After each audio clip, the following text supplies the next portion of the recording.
Hello and welcome to my first video in 15 years. Today I'll be talking about the two different types of shifting, and I'm not talking about left and right shifting. I'm talking about arithmetic and bitwise shifting. So first of all,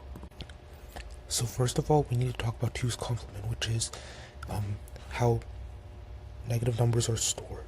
So as we know, for signed integers, if the top most significant bit is 0, then the number is positive, and the number will just be the bits 0 through 6, or like 0 all the way through the second to most significant bit.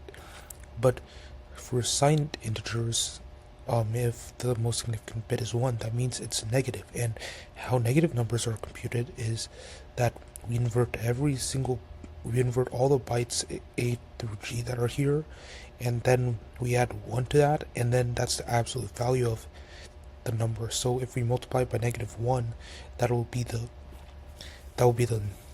actual value of the number. So an example is what I showed here. So like in the third box. So as you can see, if we go through bits 0 through 6, if we invert them, we'll get 1 0 0 0 0 0 0, and that means that only the bit number 6 is on. So that would be 64. So when we add 1 to that, it's 65, and that's the absolute value. So then the negation of that is -65, so that is -65. And then here again, the inversion would be the inversion of 1 1 1 1 0 1 0, which is 0 0 0 0 1 0 1, or just 1 0 1, which in decimal form is 5. And if we add 1 to that, that's 6, and if we negate that, that is -6. So that means that this number is -6. So now, how did I get here and look at the two different bit shifting methods? Well, the thing is, I'm currently working on trying to parse an image format, and it's a kind of complicated image format.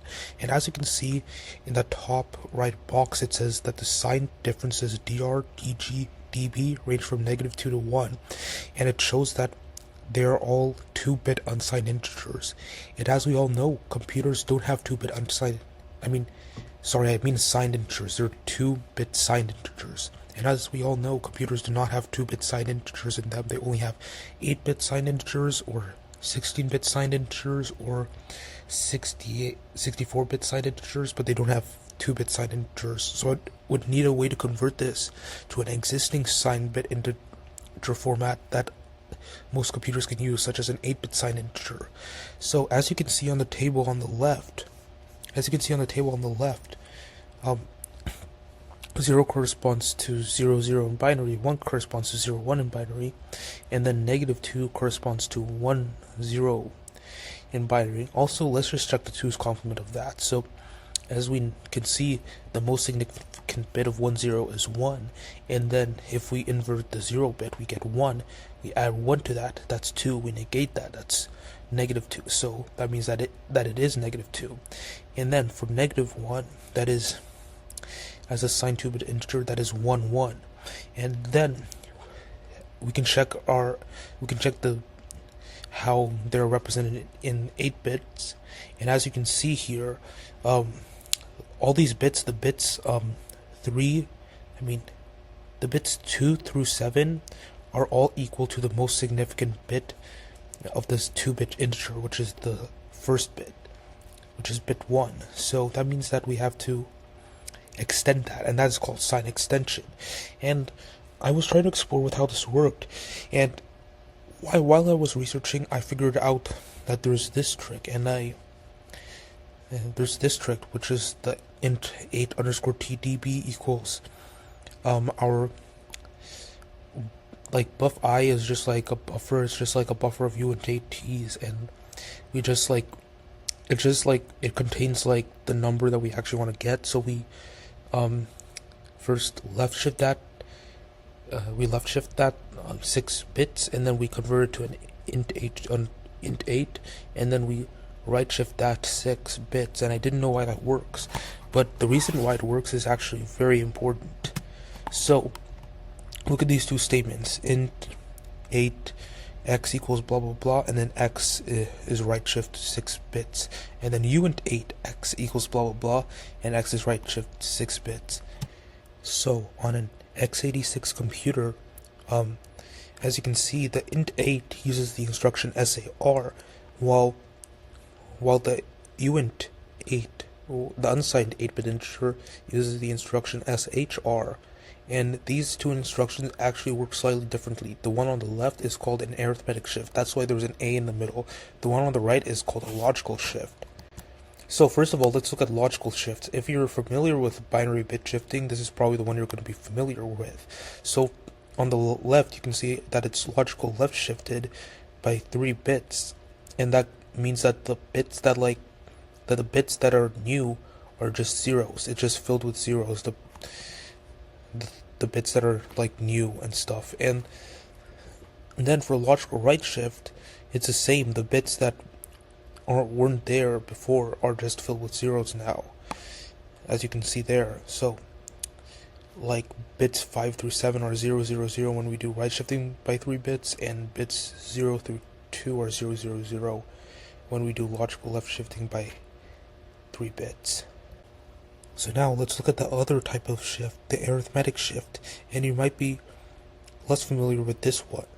So first of all, arithmetic left shifting is exactly the same as arithmetic, it's exactly the same as logical left shifting. It's just that the right side is padded with zeros. However, arithmetic right shifting is a bit different. As you can see, the most significant bits that are replaced with the original most significant bit, which in this case for 8-bit integers, it's the most significant bit. So like that means that the bits 5 through 7 will be H. If the most significant bit originally was 0, then all these bits become 0. If the most significant bit was 1, then all these bits become 1. But then you might be wondering, why is it called arithmetic shift? First of all, let's look at logical shifts. So as you can see down here,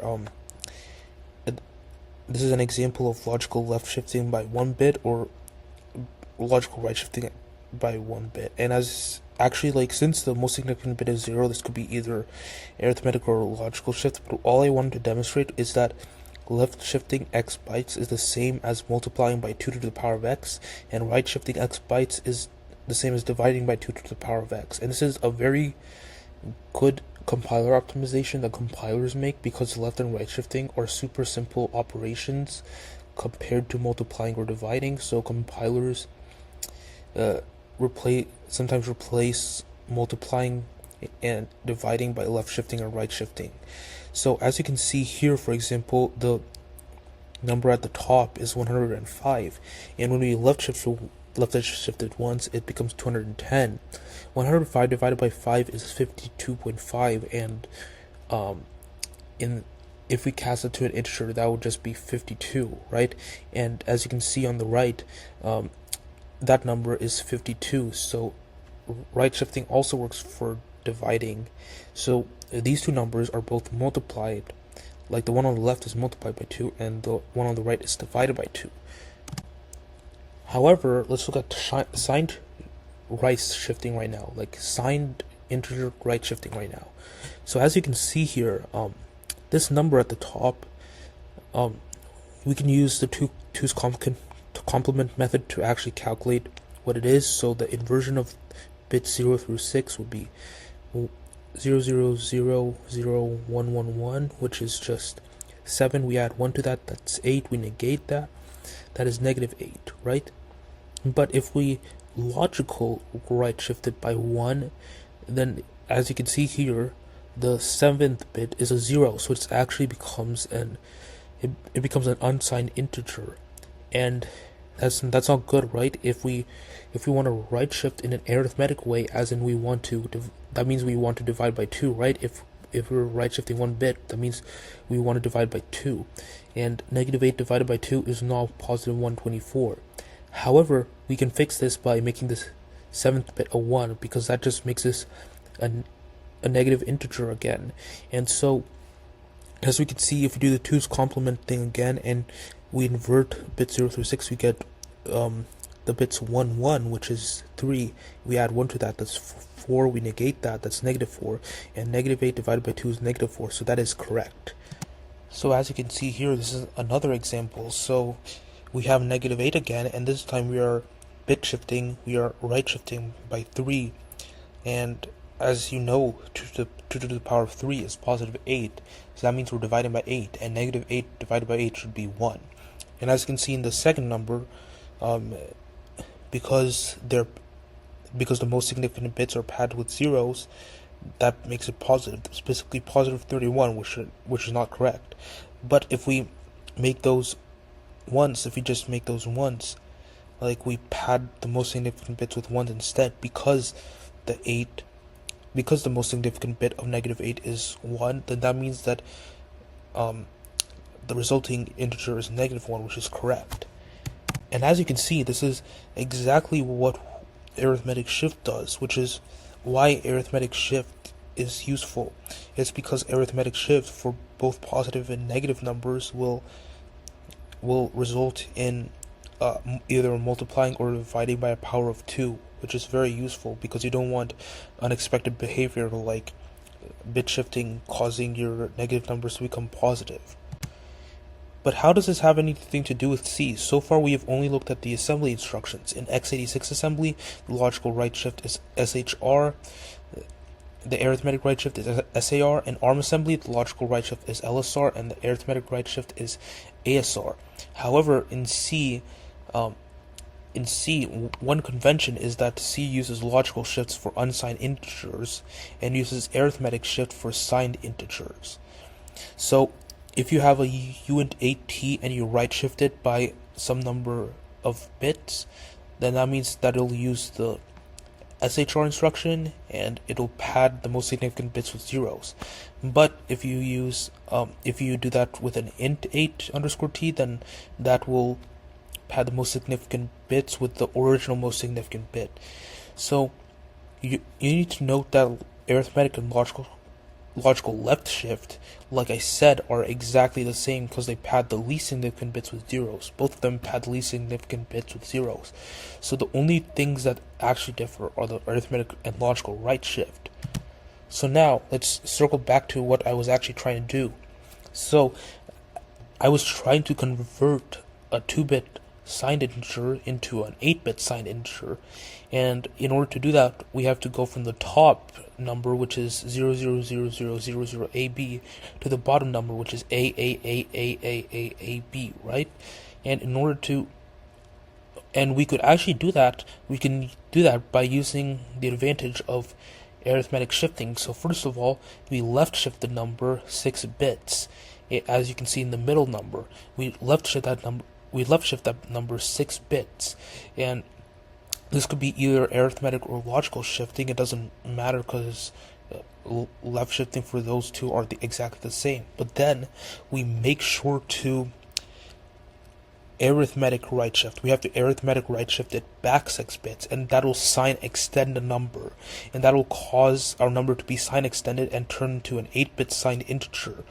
And in order to do that, as you can see here, that's why we had to cast int 8 underscore t, because buff is of type uint8 underscore t pointer. It's a uint8 pointer. So buff of I is actually a uint8, so it's an unsigned integer. So if we were just going to do a right shift without casting, that would just be a logical shift, and that wouldn't pad the most significant bits with the original most significant bit. So that's why we had to cast it, so that it would actually use arithmetic shifting. And so that is how the sign extension method works. I originally did not understand it, and I just used it, and I thought it would work, but I'm glad I went through the effort of explaining it for myself. So this is showing three different ways to do the exact same thing. So first of all, we have the top way, which we verified actually sign extends our 2-bit signed integer to 8 bits. And in the middle, we have another way of doing it, where we immediately cast buff of I into a signed 8-bit integer, and that means that the left and right shift will both be arithmetic. This doesn't matter for the left shift because it's because the left shift for arithmetic and logical is exact same, so it doesn't actually change anything. And then the third way at the bottom, we just assign an integer to buff of I, and then we assign another integer, int 8 underscore t db to x, and then we just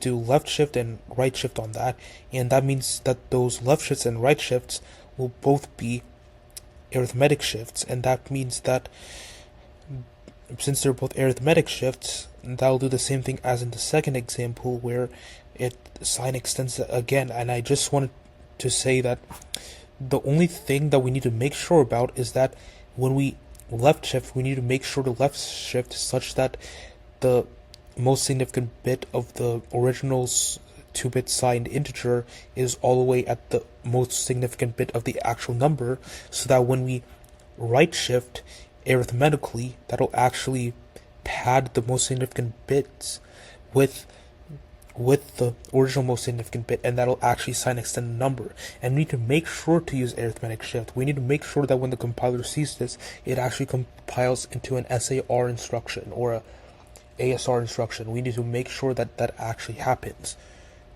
So thanks for watching. This research all came, and this image format and this parsing thing and this tutorial, this whole thing all happened because I'm currently writing an open source runner for the Game Maker engine.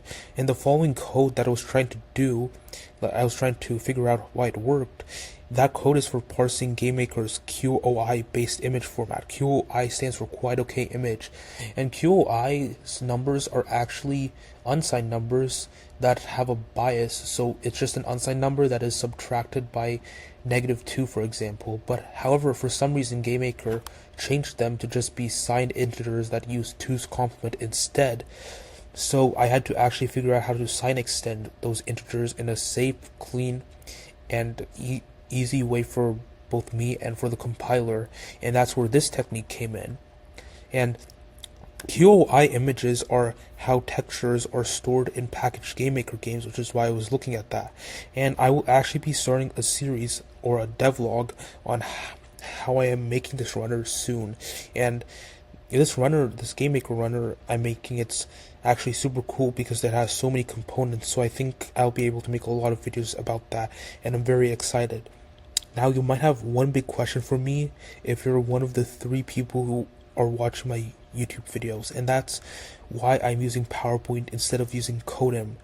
Well, that's because a lot of things have happened to Codem except it actually being finished, so I can't use Codem right now. I'm very sorry about that.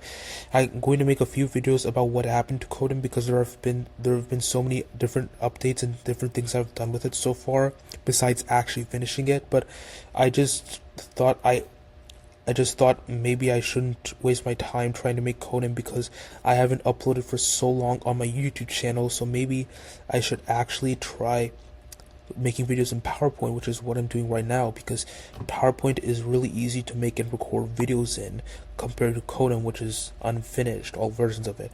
So anyways, see you guys later, and hope you subscribe for my Game Maker videos. Yeah, bye.